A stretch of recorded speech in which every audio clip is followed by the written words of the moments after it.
Пайғамбарлар баяны. Hazreti Jakıb пайғамбар аға Аллах Тааланың саламы olsun.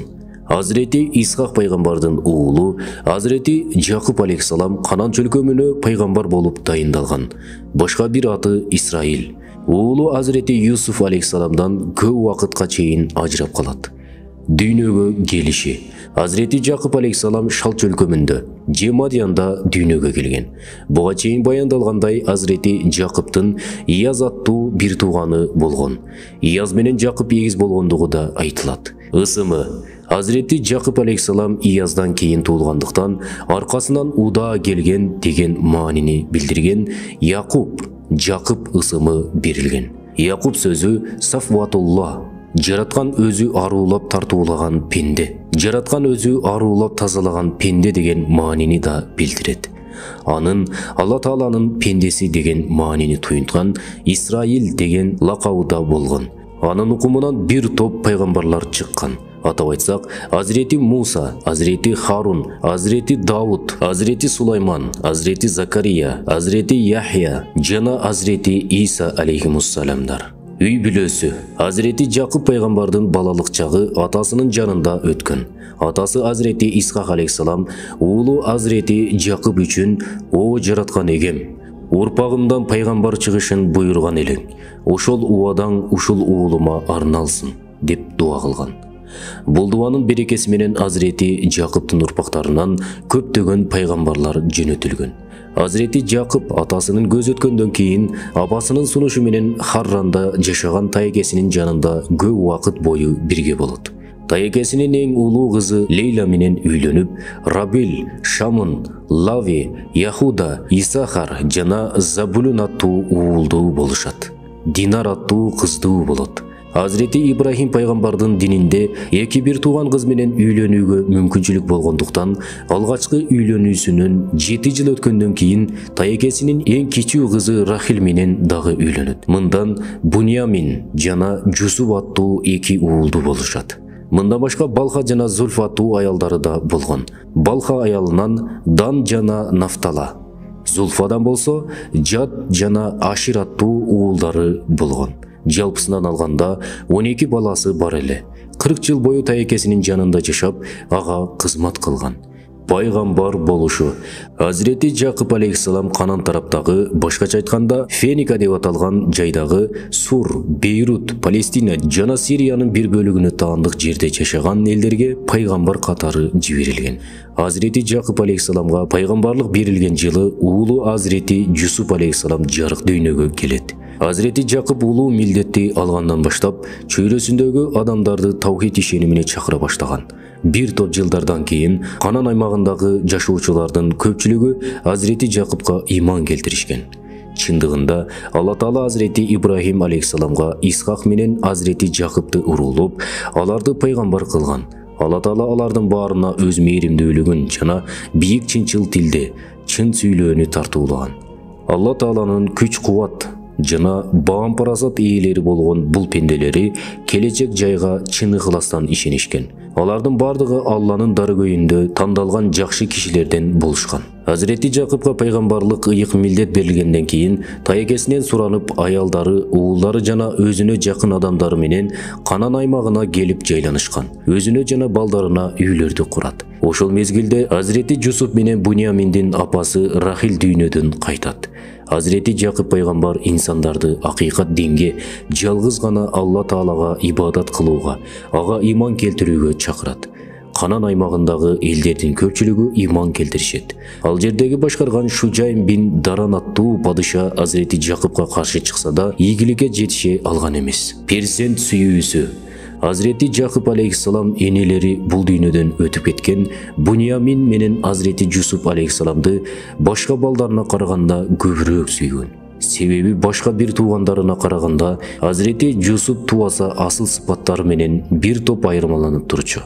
Hazreti Жусуптун мүнөзү, жүрүм-туруму атасына коюп койгондой окшош болгондуктан Hazreti Jakыбтын болгон мээрими, сүйүүсү өзгөчө болгон. Жада калса жанынан да алыс чыгарган эмес. Анан калса бул эки уулу эне мээримине тойбой, жаштайынан жетим калышты. Айрыкча Hazreti Жусупка болгон сүйүүсү күчтүү болгондуктан аны Аны бардык балдарынан өйдө тутуп, ар дайым жанында алып жүрчү.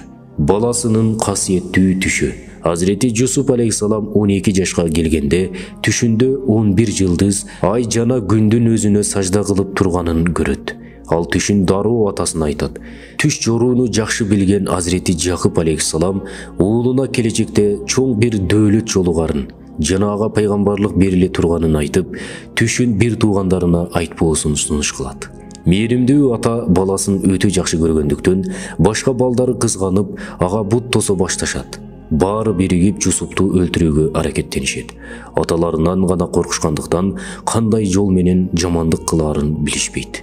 Кийинчерээк өздөрүнө макулдашып алып, жол боюнда бир кудукка түртүп салышат. Андан кийин кийимдерин бир айбандын каны менен боеп, кечинде аларды аталарына алып келишет. Алар биз тоодо жарышып ойноп жүрүп, Жусупту кийимдерибиздин жанына калтырып койгонбуз. Анан аны карышкыр жеп кетиптир, деп калп айтышат. Hazreti Жакып канга боелгон, бирок эч жери жыртылбаган көйнөктү көрүп, уулу Hazreti Жусупту карышкыр жебегенин жана анын тирүү экенин сезет. Ал балдарына, ал карышкырдын Жусупка болгон мээрими силердин мээримиңерден да артык экен. Ушул күнгө чейин ошол карышкырдай жумшак мүнөздүү жандыкты көргөн эмесмин.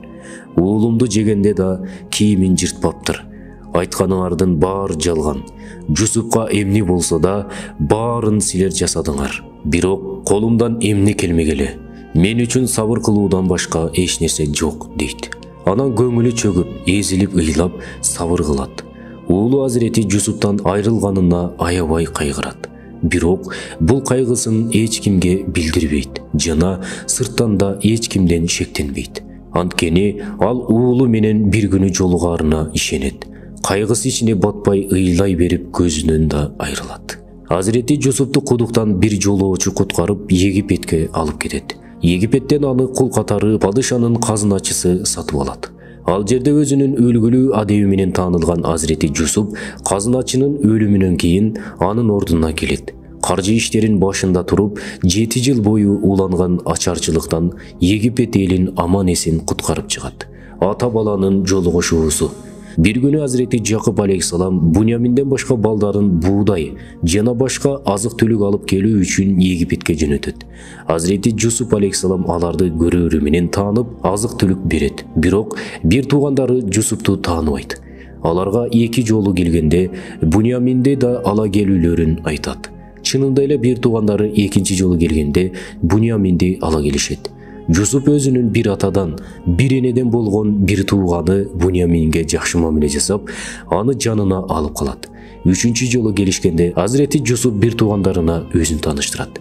Көйнөгүн чечип, атасына жиберет. Атасы Hazreti Жусуптун көйнөгү менен көзүн сүрткөндө, көзү кадимкидей ачылып көрө баштайт. Бул окуя тууралуу Hazreti Жусуп пайгамбардын баянында кеңири баяндалат. Hazreti Жусуп атасы менен бардык бир туугандарын Египетке чакырат. Hazreti Жакып туугандары менен Египетке келип, уулуна жолугат. Hazreti Жусуп атасын аябай жакшы даярдыктар менен тосуп алат. Бир туугандарын кечирет. Hazreti Жакып алейхиссалам уулу Hazreti Жусуп менен жолуккандан кийин бала чакасы менен Египетте 10 жылдан ашуун жашайт. Карыганда балдарын топтоп, аларга керезин айтат. Балдарынан жалгыз гана Алла Таалага ибадат кылуу убадасын алгандан кийин дүйнөдөн кайтат. Өзгөчөлүгү Hazreti Жакып алейхиссалам Алла Таала сүйгөн, өз мезгилинде жашаган адамдардан көрүнүшү, мүнөзү жана жашоосу жагынан айырмаланган эң жогорку даражадагы адам эле. Атасы Hazreti Исхак алейхиссалам сыяктуу мүнөзү жумшак, туура сүйлөгөн жоомарт киши болгон. Кур'ан-ы Керимде Hazreti Жакыптын динде кубаттуу, туруктуу, акыйкатчыл, жакшы тандалган кайырдуулардан болгондугу, түш жорууну өтө жакшы билгендиги тууралуу баяндалат. Hazreti Жакып пайгамбардын Рабил, Шамун, Лави, Яхуда, Забулун, Исахар, Дан, Нефтала, Ашир, Шат, Жусуп, Биньямин аттуу 12 уулу болгон. Исраил уулдары ушул 12 уулдан таралган. Hazreti Жусуп пайгамбардан кийин акылдуулук жагынан эң жогору турган Яхуданын урпактарынан Hazreti Дауд алейхиссалам жана Исраил уулдары, өкүмдарлары келген. Ушундан улам Исраил уулдарына жиберилген пайгамбарлардын көпчүлүгү Hazreti Жакыптын уруусунан чыккан. Kur'an-ı Kerim'de аты аталған Талут дағы Bunyamin'din urpақтарынан шыққан. Mucizalары. Birinci, дуасы менен bir қойдан 4 қозы туылған. Екінші, үні аябай қату шыққандықтан қайсы жерде болбосын уғылып тұрған. Душмандарға қиқырғанда бары қорқып сестеніп қалышқан. Үшінші, Hazreti Жақып пайғамбардың ырғытқан нәрсесі да абдан алысқа кете тұрған. Төртінші, Hazreti Жақыптың дуасы менен чоң жана кечине тоолор жайынан қимылдаған. Бешинчи, Канан аймағын иманға чакырган мезгилде тоо таштын барын топуракка айландыруусын каалашат. Hazreti Жақыптың дуасы менен баарынын тилеги орундалат. Пайгамбарлар баяны. Эгерде видео жаккан болсо башкалар менен бөлүшүп, каналга катталууну унутпаңыздар.